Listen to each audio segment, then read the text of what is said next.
Olá, boa tarde. Cá estou para mais um domingo positivo. Quero agradecer, nem quero acreditar que isto é número 9. Quando comecei, não pensei no a seguir e as coisas têm andado muito bem, com uma resposta espetacular. Tenho adorado as mensagens que tenho recebido de pais, professores, jornalistas, educadores em várias formas e como posso estar a dar ferramentas e partilhar conhecimentos que ganhei de outros educadores e de outros pais com quem tive a oportunidade de me cruzar na vida, sobretudo quando vivi fora, e de formações que tive nas escolas dos meus filhos quando eles estavam lá fora a estudar e que partilhavam com os pais a mesma linha de pensamento para poder haver uma continuidade em casa. E tudo o que eu possa partilhar, já vos disse, eu não inventei nada disto, eu pratico, aplico, seleciono e faço aqui um cocktail à minha maneira do que funciona para mim. Algumas coisas podem funcionar melhores que outras para si. Eu espero que algumas pelo menos façam sentido, é por isso que eu as partilho e com vontade e coração de poder ajudar quem queira e quem não se identifique com a educação tradicional. Por isso, obrigada pelo apoio, pelo interesse e por estarem desse lado a acompanhar. Hoje já vamos na conversa número 9 e eu quero só relembrar que, por mais que cada conversa se possa ouvir individualmente, eu aconselho sempre a ouvirem-nas com o seguimento da 1 à 9, neste caso, porque faz sentido e algumas dão alguns esclarecimentos e ferramentas para a próxima. Por isso faz sentido, não saltem conversas, porque faz mais sentido se as ouvirem na ordem que elas tiveram. No entanto, na última, só para resumir, eu foquei sobretudo nos educadores. Na importância, como sempre, do mind shift, do mindset positivo, do mindset fixo para o mindset de crescimento, e foquei também muito no comportamento. Sobretudo para não se esquecerem de cuidar de vocês próprios como educadores, para depois poderem cuidar dos outros. E como o comportamento muitas vezes é uma consequência da nossa atitude e da nossa reação. Por isso, uma das coisas que eu quero começar por dizer é que daqui a um mês vão poder ter um mês de diferença e um mês de resultados, em vez de ter um mês de desculpas por não ter tentado nada de diferente. Relembro também que antes de julgar o comportamento das crianças temos que analisar e alimentar e orientar o nosso comportamento e a nossa reação a elas. Às vezes já vamos a julgar mesmo antes de falar e já temos acumulado uma série de situações que nos fazem às vezes explodir ou ter reações que não teríamos se tivéssemos um bocadinho mais de espaço na nossa cabeça. Portanto, aqui o importante de não nos esquecermos é que é permitido mudar. Nós não temos que ser os educadores que tivemos, não temos que ser os educadores que começámos por ser e com os quais eventualmente não nos sentimos bem na pele e é permitido mudar, é permitido procurar novas ferramentas e aplicá-las. Há dias em que a cabeça não está lá e que a energia não está lá, e nesses dias mais vale respirar fundo, não fazer nada e deixar para o dia seguinte ou para um dia onde estejamos melhor, porque temos aqui de tratar de nós para conseguir estar melhor para eles. As crianças não têm filtro connosco, porque nós somos o porto seguro deles. Somos o lugar onde elas podem não ter filtros e a pessoa a quem elas podem vir pedir ajuda ou pedir algum tipo somos os guias delas, e para isso temos que pensar que naquele momento de desafiante elas estão a querer dizer sem palavras que estão a precisar disso. Por isso, não reagir a um momento em que elas estão a pedir a nossa ajuda, mas sim guiar, estar lá, ouvir e dar-lhes um caminho ou uma ferramenta para poder ajudá-las a sair desse caminho. Porque a parte mais difícil de educar não são as crianças, mas somos nós próprios. Nós entendermos que nós não chegamos a um patamar e que sabemos tudo, mas nós entendermos que estamos a crescer com elas, que estamos a guiá-las, mas que nós próprios também temos uma influência no momento, mais do que um controle. E vou falar muito disso hoje. Uma das lições maiores que eu acho que podemos ensinar às crianças é tratarmos de nós próprios. Às vezes, ao ficarmos pais ou mães, outro tipo de educadores se identificarão com esta mensagem à sua maneira, mas eu lembro-me de ter os meus 4 filhos muito pequenos e da minha irmã me dizer: Gracinha, tens que descansar, estás cansada. E eu, em denial completo, dizia: não estou nada, estou ótima, eu consigo, achas que eu tenho tempo para descansar? Eu não tenho tempo para isso, eu trabalho, tenho os filhos, não há tempo para descansar, eu descanso depois. E entendi mais tarde que estava completamente errada e que a minha irmã tinha toda a razão. Não sabia era como, porque para mim ser mãe era fazer tudo e estar sempre lá e não havia outra maneira, e eu é que dizia as coisas, e eu é que controlava o momento, e eu é que dizia como é que ia ser, e estava errada.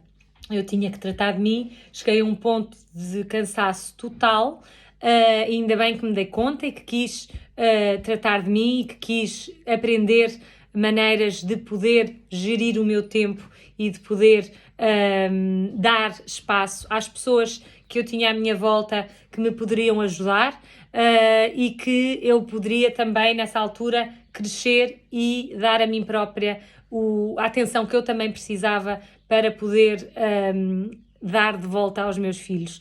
E eu nunca me esqueço, por exemplo, um dia quando eram os 10 anos do meu filho Guilherme e eu tinha sido convidada para uma viagem só de mulheres exploradoras em Singapura, e iam ser o primeiro grupo de mulheres que ia fazer uma travessia aventureira num terreno espetacular no meio da Ásia. E eu disse que não, porque eram os 10 anos do meu filho, nem pensar que seria eu ir fazer uma viagem, muito menos que não era de trabalho, nos 10 anos do meu filho. E no dia de anos estávamos a falar e eu disse aquilo muito naturalmente à mesa: olha, hoje podia estar a atravessar com estas mulheres, fazer aquela travessia. E o Guilherme olhou para mim no alto dos seus 10 anos e disse: mãe, eu não acredito que a minha mãe não foi fazer isso. E eu fiquei assim, a olhar para ele, e eu disse: Gui, mas são os seus anos, são os seus 10 anos, eu nunca me ia desculpar de eu não estar aqui nos seus 10 anos. Ele disse: mãe, mas eu podia dizer na escola que a minha mãe tinha feito uma travessia espetacular no meio da Ásia, e tinha sido o primeiro grupo de 10 mulheres que o tinha feito. E eu fiquei a pensar, como nós às vezes achamos que anularmos-nos por eles, ou não fazer porque é assim que uma mãe ou que um educador tem que fazer, e estamos completamente errados, porque a perspectiva de lá é completamente diferente. E então ver uma educadora ou um educador a dar, a fazer, a concretizar, eu percebi a importância disso. E foi o dia em que eu deixei as culpas para trás. E a culpabilidade da mãe que trabalha, ou da mãe que faz, ou da mãe que encontra uns minutos para ela própria, porque eu percebi que lhes faz bem. E então esta parte de nós entendermos que temos que tratar de nós para tratarmos deles é muito, muito importante. Não é uma viagem, porque olhem que luxo e que privilégio de ir fazer uma viagem, uma travessia. Não, é naquele momento aqui, 5 minutos, em que eu vou tratar de mim. Eu vou-me sentar ali naquela cadeira e vou estar com o meu cafezinho e deem-me 10 minutos, porque eu preciso destes 10 minutos para me restabelecer. E a importância deles perceberem que nós, humanos, não somos máquinas, não somos robôs, e até os robôs precisam de recarregar, e nós também precisamos, até os nossos telefones precisam de recarregar bateria, e nós também precisamos. E nós ensinarmos isto às crianças desde pequeninas é muito, muito importante. Portanto, não se pode beber de um copo vazio. Eu fiz este post hoje de manhã e queria explicar então aqui porque é que o fiz. Tratem de vocês. Não tentem estar a aplicar todas estas coisas que eu estou a dizer e não tratarem de vocês, porque se o copo estiver vazio, vocês não vão ter a paciência, não vão ter a energia e não vão ter o espaço para o fazer. Isto é muito, muito importante vocês pensarem nisto. E depois destas coisas que se ouve, pergunta-se sempre: mas como é que eu faço? Eu ainda me lembro, ouve-se, parece fácil do outro lado lá, porque eu já faço, porque eu já arranjei a minha maneira.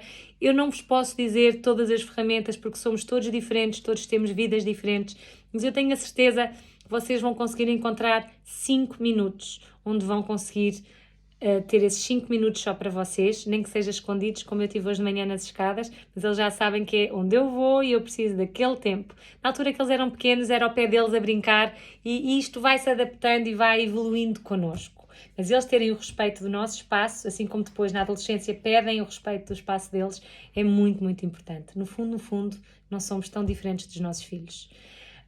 Portanto, nas outras conversas, falei do mind shift, do mindset fixo para o mindset growth ou de crescimento. Falei na importância de identificar as emoções, não só deles, mas nossas. Foquei sobretudo nos educadores da última vez e nos comportamentos das crianças e dos nossos. Está tudo interligado. Hoje explico uma coisa muito importante. Eu já disse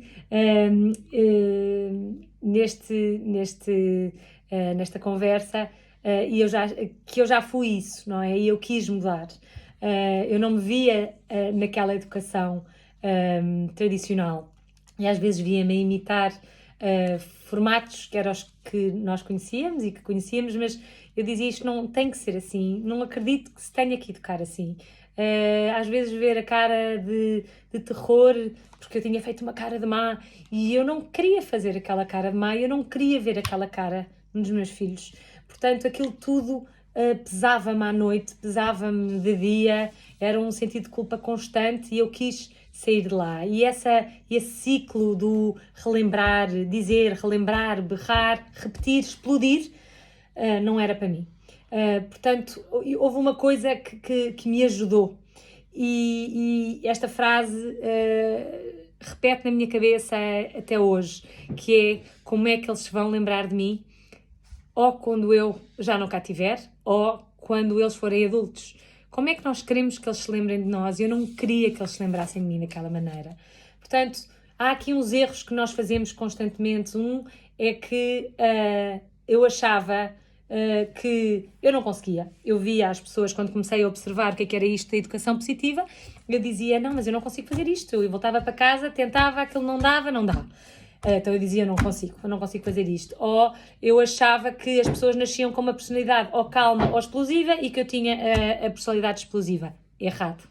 Não se nasce com, treina-se, são patterns que uma pessoa vai ganhando por as várias experiências que tem na vida ou para as pessoas que nos rodeiam, mas podemos nos treinar, como em tudo, a deixar de ser explosivo ou a deixar de ser impulsivo e há ferramentas para induzir calma e para induzir paciência e nós não temos que achar que é ou não é, porque não é verdade.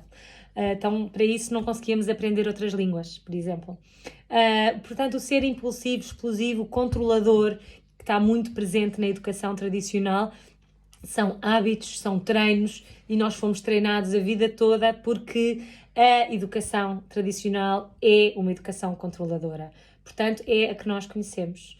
E quando controlamos, há reação. E eu já vou falar disso e como é que pode-se fazer de outra maneira. São tudo condições de aprender a gerir emoções. Portanto, se nós aprendermos a identificar as emoções e nos prepararmos para como agir quando tivermos essas emoções, então vamos ter espaço naquele momento e vamos pegar nas nossas ferramentas para lidar com essa emoção e não reagir impulsivamente porque não temos regras e não temos indicações de como agir naquele momento. Tudo é preparação e tudo é treino. E depois há uma escolha de se querer ou não fazer esse treino para mudar, para ser aquele educador que nós gostávamos de ser, em vez de nos irmos deitar a pensar que somos o educador que não queríamos ser. O comportamento deles não é deliberado, não é, como é que eu ia dizer, o comportamento deles, eles não o fazem porque querem, não é? Eles não nasceram para nos chatear, não nasceram à procura de formas para nos tirar a nossa paciência, não é o objetivo das crianças. Por isso, nós somos o adulto e no momento temos que ser o adulto e criar estas ferramentas e este espaço. Não somos uma criança grande que vai ter uma birra grande depois da criança pequena, não é? Portanto, hoje falamos de comportamento e daquelas batalhas diárias que todos os pais se queixam e que às vezes dizem, mas como é que eu poderia lidar com isto de outra maneira? É impossível, só com berros é que isto funciona. As manhãs e conseguir que tudo esteja pronto da forma que nós queremos, controlador. As horas do banho e que eles façam tudo à nossa maneira, controlador. A hora da cama, a hora que eles têm que ir para a cama, não porque eles hoje querem ver as estrelas e a lua está a brilhar e há um astronauta na lua, ou a história que começa, não, temos que ir para a cama porque são 8 da noite, controladores, em vez de ter aquele momento fabuloso de contar as estrelas com eles e eles passarem a adorar a matemática porque aprenderam a contar as estrelas com os pais. O fazer a cama, o limpar a cozinha, o quarto, ou cuidar dos animais, cumprir tarefas, cumprir combinações como as dos eletrónicos ou as saídas com amigos para adolescentes. Tudo isto são batalhas diárias de muitos pais que acabam em berros e em momentos explosivos ou em castigos. Por isso eu vou dar aqui uma luzinha que eu aprendi num curso que fiz numa das escolas deles e que ainda hoje aplico e que me ajuda diariamente e que me ajudou nesta travessia da educação tradicional para a educação positiva. Porque todos os humanos nascem com 2 copos. O copo da atenção e o copo do poder de decisão. Nós todos nascemos com isso. Não é uma coisa que temos mais tarde porque já temos idade para isso. E o copo da atenção tem que ser alimentado com conexão e ligações, experiências que nos liguem e conectem. O copo do poder da decisão tem que ser alimentado com poderes de decisão positivos, pensados para idades concretamente certas, para se ir ganhando independência, raciocínio e autoconfiança. Pensem que têm todos estes 2 copos, até os vossos filhos a partir dos 18 meses, 1 ano e meio, 2 anos, já têm estes 2 copos, já os conseguem segurar. A partir do momento em que eles conseguem segurar num copo, é a partir do momento em que já podemos começar a dar-lhes as experiências para eles gerirem a atenção e o poder da decisão. E se não enchermos diariamente com estas experiências os copos deles, eles vão chamá-los com atenção negativa. Portanto, se fizerem uma lista de 3 momentos que são desafiantes constantemente na vossa vida, e escrevam ou pensem nisso, vamos identificar a raiz desses acontecimentos ou desses momentos desafiantes e perceber que há sempre uma razão por detrás de um comportamento. Vamos pensar que há sempre essa razão e que eles continuam sempre com os comportamentos que lhes servem ou que lhes trazem o que eles precisam, que é ou de atenção ou de poder de decisão. A partir do momento em que o comportamento deles lhes traz o que eles querem, eles vão repetir e nós podemos zangar, podemos berrar, podemos dizer 1, 2, 3, podemos dizer o que quisermos, mas isso vai voltar. Porque não estamos a responder ou a alimentar ou a encher os copos positivamente previamente e aquilo vai voltar porque os copos vão continuar vazios porque nós estamos a querer controlar a vida toda deles, eles não podem fazer nada, os copos estão vazios, então eles vão chamar a atenção porque estão com sede. Estão com sede de atenção e com sede de poder de decisão, de poder decidir alguma coisa na vida deles e de ir ganhando independência, que é o caminho de um adulto, a ir ganhando independência. Só que não é aos 18 que se dá a independência, toma, assim, um peso gigante nos braços, agora tens independência. Não, isto começa desde os 18 meses, desde que conseguem agarrar num copo, basicamente, ou num biberon. Por isso, vejam como é que são os comportamentos deles, onde é que eles se repetem e, por exemplo, as lutas de irmãos ou não quererem ir para a cama é uma chamada de atenção típica, é pela negativa.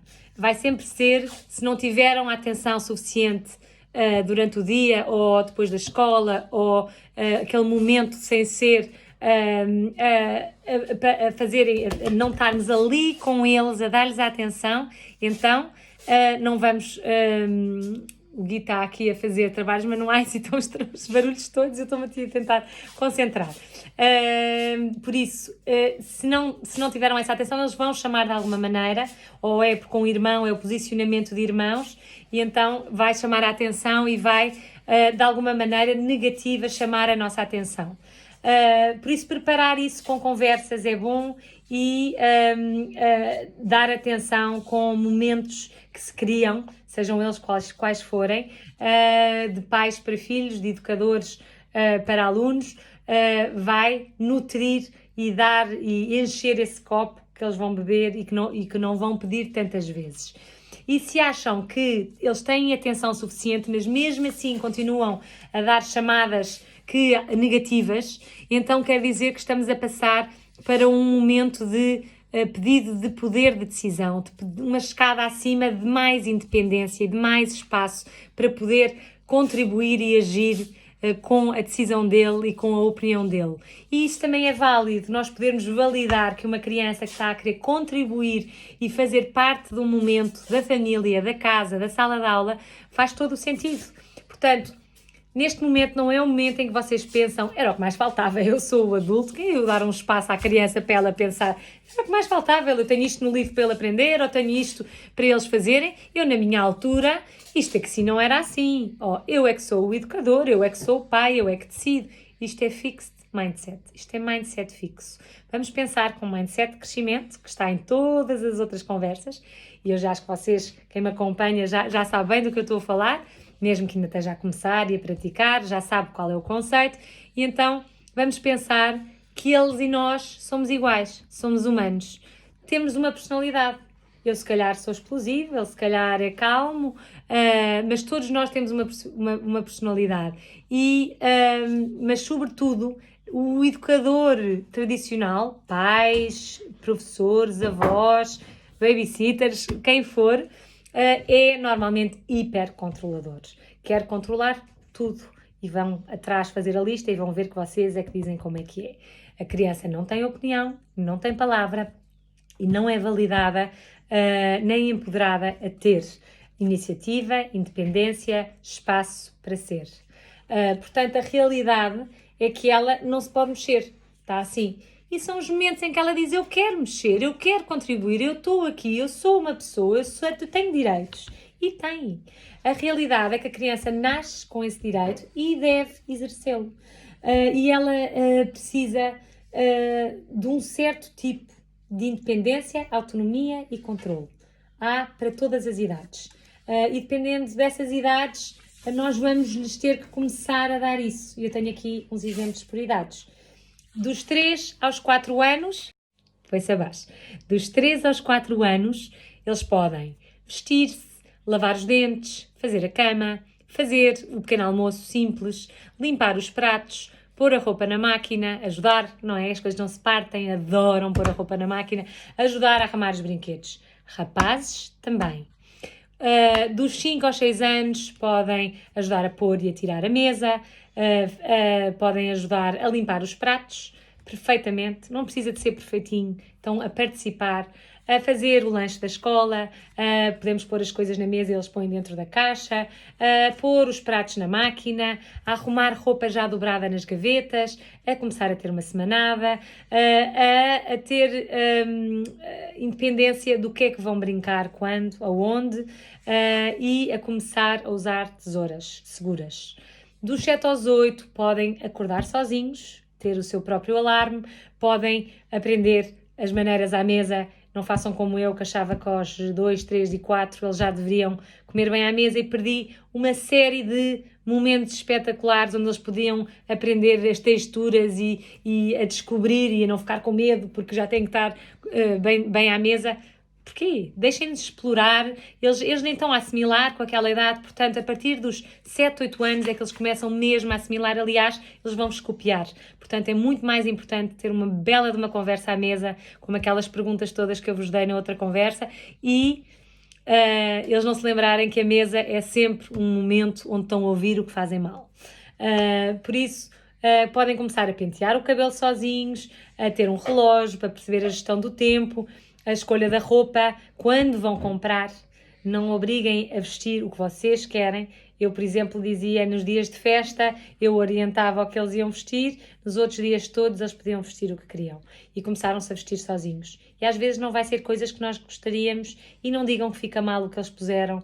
Eles vão aprender, eles vão copiar-vos, eles vão ganhar a identidade deles que não é a vossa.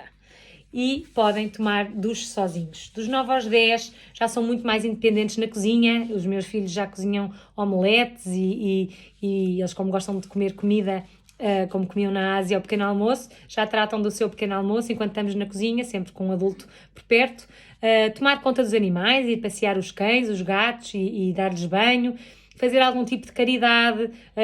Por exemplo, a Alice tem 10 anos e ajuda num lugar de gatos abandonados, o duche e a rotina de higiene completamente sozinhos, trabalho de casa sozinhos, tratar e limpar, por exemplo, podem fazer as suas próprias máquinas e os meus filhos, rapazes e meninas, penduram a roupa deles e levar o lixo também, obviamente. Os meninos de crianças de 11, 13 anos, meninos e meninas, podem ajudar a regar plantas, podem ficar sozinhos em casa durante um pouco tempo, com controle total, não é? Hoje em dia há telefones, há tudo, mas acho que se pode, de vez em quando, durante 5 minutos, vai buscar uma coisa ali fora e se já vem começar a pensar nisso. Há uns que já vêm de autocarro sozinhos para casa, compram o seu próprio telefone, os meus filhos. Eu não dou telefones aos meus filhos, eles compram o seu próprio primeiro telefone.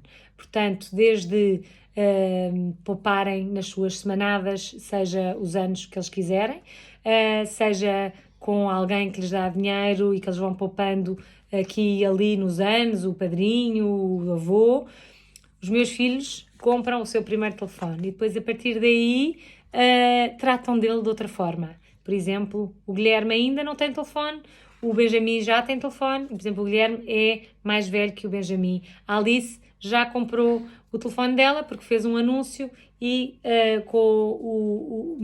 poupámos o dinheiro do anúncio, demos-lhe um bocadinho, mais outros que ela foi poupando, ela foi recentemente comprar o seu telefone. Por isso, isto são regras da nossa casa que nós implementamos para eles darem valor às coisas, mas vocês terão as vossas e cada um se respeita ao outro e cada um tem razões para fazer dessa maneira, se calhar. Dos 14 aos 18 e dos 11 aos 13 já há um contrato digital. A partir do momento em que há eletrónicos, há um contrato digital que eles vão ter que obedecer ou cumprir com as regras que são implementadas em conjunto, com eles e connosco. Porque nós não vivemos no século XX, como eles dizem, estamos no século XXI. Ter e estar nas redes ou com jogos eletrónicos é também parte da socialização do século XXI. Eu acredito que não se deve pôr de parte, acredito que é importantíssimo os guiarmos nesta fase, portanto gosto que eles tenham e gosto de os orientar e de estar com eles nesta caminhada digital. Dos 14 aos 18 já podem perfeitamente gerir o seu horário, fazer todos os restantes que eu já falei, haver contratos verbais e escritos em casa. Às vezes quando há combinações, já vou explicar isto do contrato verbal, nós esclarecermos qual é que é o objetivo e qual é que é a expectativa nossa, eles a repetirem para percebermos que eles entenderam o que é que estamos à espera daquele momento e depois, se não é cumprido, se é cumprido, têm os privilégios que estão acordados. Se não é cumprido, retiram-se os privilégios até haver maturidade para os cumprirem. Podem tratar dos lanches da escola, independência em programas com amigos e gerir as horas em conjunto com eles. Se não houver este espaço para a independência e para o controle, seja de que idade for, as crianças vão fazer birras, vão arranjar momentos para ter controle. Seja nos banhos, seja na comida, seja nas crianças pequeninas em ir à casa de banho ou não ir à casa de banho, porque são os momentos que eles controlam. Portanto, isso vai acontecer porque eles não estão a encher o copo do poder de decisão. E nos adolescentes é o rebolar os olhos, é os trabalhos de casa, é a negociação constante, é a comida, muitas vezes nas meninas, de comer ou não comer. Tudo isso são maneiras de ganhar controle que eles não estão a ter. Pensem nisso. Portanto, controlar tudo, obrigar a fazer, não é uma solução. É momentâneo, resulta ali, mas o comportamento vai voltar. Portanto, porque eles não estão a fazer parte da solução. Educar, como eu disse sempre, não é mandar. Mandar é forçar a uma submissão, obrigar a obedecer. Eles vão responder com birra, com guerra, com disputa, não é? Entra o castigo. Para mim é um palavrão, é uma palavra proibida em minha casa, o castigo, porque o castigo não resulta, o castigo não tem um longo termo de ensino ou de lição, não tem resultados a longo termo. Portanto, para mim, impor o medo dá resultados péssimos na saúde mental de qualquer adulto. E esta ideia da educação tradicional de ao educar, culparmos, envergonharmos, magoarmos e humilharmos é completamente errada. Expor as crianças ao medo faz com que se fechem, não aprendam nada, não criem conexão connosco e não haja uma evolução das emoções nem nas ligações entre nós. Só os ensina a mentir. E muita gente não consegue perceber como é que depois na adolescência eles querem ir, querem sair, porque não houve um controle, uma construção de ligação e emoção. Portanto, o medo, depois ensina a mentir para não chegar àqueles momentos de culpa, vergonha, dor e humilhação. E depois zangamos-nos porque eles estão a mentir e não percebemos que somos nós que estamos a levar a essa situação com o nosso comportamento. Então, como fazer? Vão-me perguntar. Não sei fazer de outra maneira. Só com berros é que funciona. Ou só com castigos é que funciona. Ou só com 1, 2, 3 é que funciona. Então, eu digo-vos uma coisa muito, muito fácil, que é a diferença entre o castigo, educação tradicional, e a disciplina, educação positiva. O castigo é tudo o que faz sentir mal. É tudo o que faz sentir eles sentirem-se não válidos e tudo o que não os faz sentir bem. A disciplina ensina-os a tomar as escolhas certas, a fazer as escolhas certas. E é isso que nós queremos para o futuro deles, não é? É que eles no futuro façam as escolhas certas. E com disciplina vamos-lhes pôr as ferramentas na mesa para eles poderem fazer as decisões certas. Com o castigo, vamos-lhe fechar a porta, meter dentro do quarto, não pensas, não ages, não tens emoções, ficas aí até fazer o que eu quero. Vocês gostavam que vos fizessem isso? Como adultos? Não. Ninguém faz isso. Portanto, não vamos fazer o que nós não gostamos que não nos façam a nós. Vamos criar um terreno saudável, com regras, com ferramentas para eles poderem usar, para eles poderem aprender e para eles poderem crescer com liberdade, com independência, com o raciocínio a funcionar, com uma ideia muito maior do certo e do errado, porque vão errar pelo caminho e nós estamos lá para ajudar, e vão crescer uns humanos muito mais saudáveis, muito mais confiantes. Então, como é que vamos lidar com uma situação desafiante? Há sempre esta maneira de lidar com isto, depois adaptando a várias situações. Mas não há castigos, há as consequências, não é? Porque a partir do momento em que eles percebem que têm privilégios e que na tal reunião de família eles entendem bem o que é que são os privilégios deles, se calhar é o tal telemóvel ou é o tempo que eles têm de eletrónicos, ou é o gelado que vocês lhes dão ao sábado, não sei, cada família vai ter privilégios diferentes que vão ser identificados. E num momento desafiante, esses privilégios são, provavelmente, o que eles estão a fazer é o privilégio. Já vos vou explicar, porque quando se tem que haver aqui uma negociação ou lidar com a tal situação desafiante, nós temos sempre que fazer com esta ordem e com esta maneira de pensar. Deveria ser assim o nosso raciocínio, com respeito. Nós gostamos de respeito, queremos que eles nos respeitem, temos que os respeitar. Portanto, sem berros, sem cara de mau, sem gestuália agressiva e sem medo. Portanto, temos que estar com uma voz e com uma cara calma, temos que treinar isso, sem ataques, sem impulsividade, sem sermos umas crianças grandes. Temos que dar uma consequência relacionada com o momento. Por exemplo, se eles não estão a lavar os dentes diariamente, não podem comer doces. Acabou. Até lavarem os dentes outra vez. Não digam que não têm eletrónicos porque eles não estão a lavar os dentes.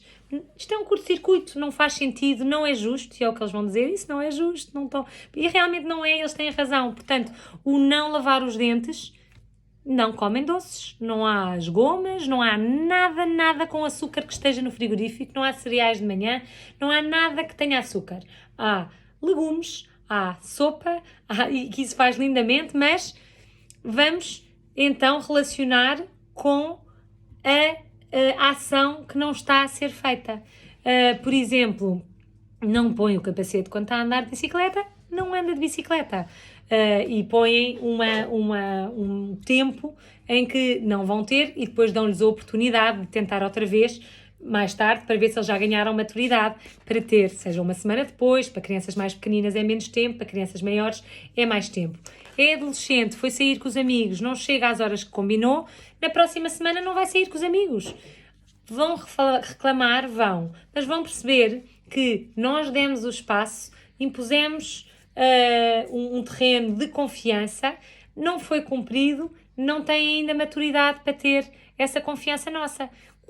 Dizemos isto com calma, portanto, respeitando-os, dizemos isto, relacionamos a consequência à ação que não foi cumprida, temos que ser razoáveis em tempo, ou seja, não vamos dizer um ano inteiro sem açúcar, não, é um mês sem açúcar, é até eles serem regulares a lavar os dentes e nós percebermos que já estão a lavar os dentes e voltam as coisas com açúcares, mas não há iogurtes, não há nada disso, até eles tratarem deles próprios. Isto tem que ser revelado anteriormente, ou seja, na tal reunião de família que têm, dizem, olhem, eu tenho reparado que estas as coisas não têm estado a ser cumpridas, vamos aqui combinar que para a próxima vez que fizerem isto, é isto que acontece. Isto faz com que eles tenham espaço de decisão, poder de decisão, quando essa altura chegar. E vão dizer, não, minha mãe está-me a ter confiar em mim, eu sei que isto vai acontecer se eu fizer isto, portanto eu vou escolher fazer isto. Nós estamos a determinar o nosso terreno da forma que nós queremos, mas são eles que estão a decidir fazer a escolha certa. E às vezes vão errar, e às vezes não vão fazer, e nós temos que ser consistentes em agir em que aquela consequência é retirar aquele privilégio, porque se não o formos e se as coisas ficarem soltas, então isto não resulta. Mas sempre com calma, com carinho, com amor e pensando que estamos a construir um humano. Estamos a andar com ele, está bem?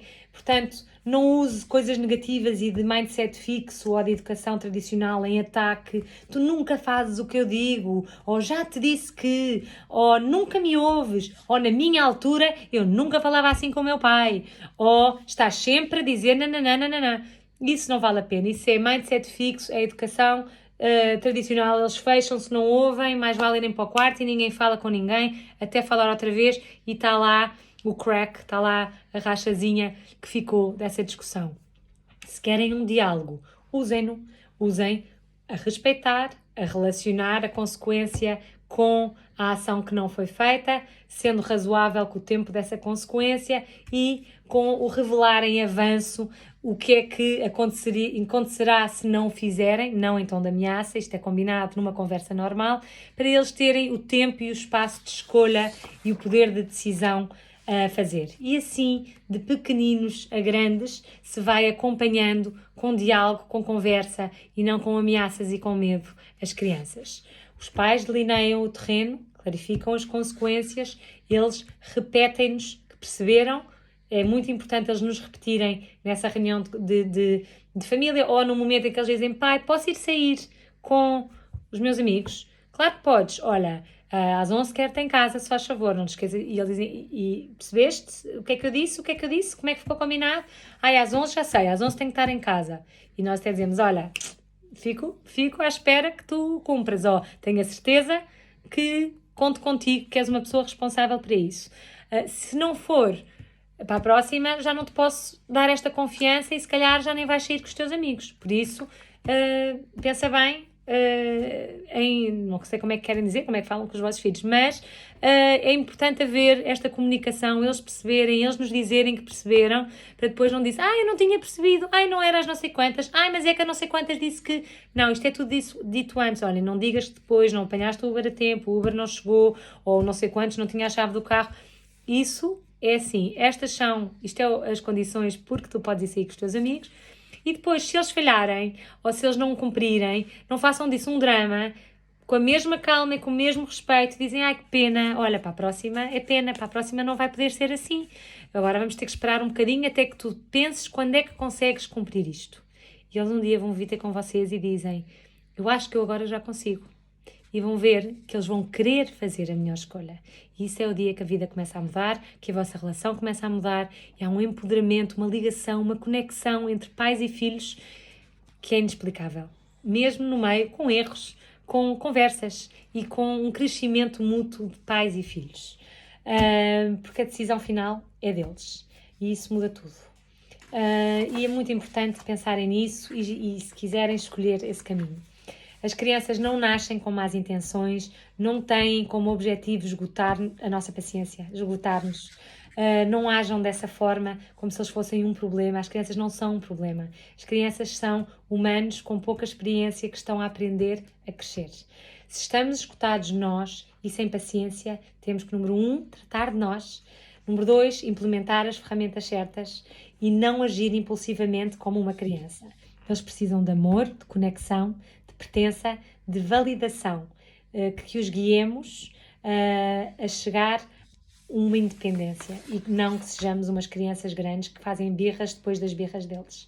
Eles precisam de ganhar independência, liberdade de expressão e, sobretudo, pouco a pouco, poder de decisão. E nós, como pais e educadores, temos que lhes dar esse espaço, temos que os deixar decidir, de sair da nossa torre de controle e pôr o nosso ego de eu quero, posso e mando, e deixar que eles queiram, que eles possam, que eles consigam e que eles mandem no futuro deles, porque no fundo é isso que nós queremos. E o quero, posso e mando vem de séculos passados e nós só estamos a repetir ações que já não fazem sentido no século XXI. Também não é de propósito, não é o propósito da vida deles fazer-nos felizes. Isso é um peso enorme para as crianças, serem os responsáveis da nossa felicidade. Não vão por aí. Nem são eles os culpados por nós estarmos zangados, estressados ou esgotados. As crianças não são responsáveis pela nossa felicidade, nem pela forma como nós nos sentimos. Nós é que somos. Portanto, não projetem nelas as questões que vocês têm que trabalhar em vocês próprios.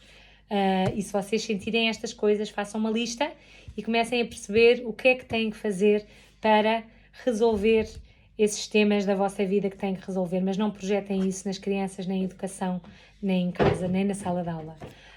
Eu uma vez li isto e está muito certo, que é nunca mais terão o dia de hoje com os vossos filhos, ou com a vossa sala de aulas, ou com os vossos alunos. Amanhã eles vão estar um bocadinho mais velhos que hoje. Hoje é um presente. Hoje é presente. É o presente. Aproveitem, prestem atenção, deem-lhes atenção, deem-se a conhecer, ensinem uma coisa que adoram, mostrem-lhes as coisas que vocês gostam de fazer e que vos fazem os olhos brilhar. Às vezes os pais acham, o que é que eu faço com eles? O que é que vos faz feliz? Levem-nos a fazer isso. Voltem a fazer aquilo que vocês gostavam de fazer. Eles vão adorar aprender. Aprender é uma associação positiva. É com memórias positivas. As pessoas dizem que as crianças não são boas a matemática, não gostam de matemática. Não é que elas não gostam de matemática, elas não gostam da experiência que foi aprender matemática, porque foram sempre cortadas nos erros e não conseguem e associaram isso a uma coisa negativa. Quando a matemática é associada ao jogo, à repetição positiva, é aí que se transforma o amor da matemática e com isso é com tudo. Portanto, pensem que amanhã já têm um bocadinho menos tempo com elas e se calhar vão dar um bocadinho mais de vocês de outra maneira. Porque há dois tipos de educadores. Há os educadores reativos e os educadores responsivos. Os educadores reativos reagem a uma crise com uma birra, com um meltdown. E os educadores responsivos são responsive. Vi no dicionário e diz responsive em português. Respondem a uma crise com ajuda. Para educar um humano maduro, com iniciativa, mentalmente estável e saudável, sejam responsivos, não sejam reativos. Por isso, acabo aqui com uma frase do Benjamin Franklin que eu simplesmente adoro, que é: diz-me e eu esqueço, ensina-me e eu lembro-me, inclui-me e eu aprendo. Dá que pensar esta frase, é de repetir: inclui-me e eu aprendo. Inclui-me em casa, inclui-me na sala de aula, inclui-me onde for. Mas eles aprendem quando são incluídos, quando são validados. Quando as crianças e adolescentes estão desorientados, com emoções grandes, é a nossa responsabilidade de partilhar a nossa calma e não de nos juntarmos ao caos. Pensem também nisto. As crianças que mais precisam de amor e atenção são as que a pedem de forma desafiante. Pensar que uma criança se está a portar mal leva-nos a pensar em castigo. Se fizermos um shift para pensar ela está a tentar resolver ou solucionar algo difícil, leva-nos a querer ajudar a ultrapassar o desafio com eles. Por isso, não se esqueçam, as nossas crianças ou alunos só têm uma infância, vamos fazê-la memorável. Vamos fazer parte das memórias inesquecíveis deles e daquela pessoa que foi a pessoa que os inspirou, a pessoa que os fez querer aprender mais, ter curiosidade, sentir-se bem na pele deles. Falem com as crianças como se fossem as pessoas, os humanos mais sábios, mais generosos, mais bonitos, mais mágicos na Terra, porque no que eles acreditarem, eles se tornarão. Esta frase não é minha, é outra frase que eu adoro e é a frase com que eu vou acabar a conversa número 9. Foi uma conversa importante, foi uma ponte entre os educadores e as crianças. Espero que tenha ajudado. Mais um dia, vamos em frente, nós conseguimos, eu estou com vocês. Boa semana.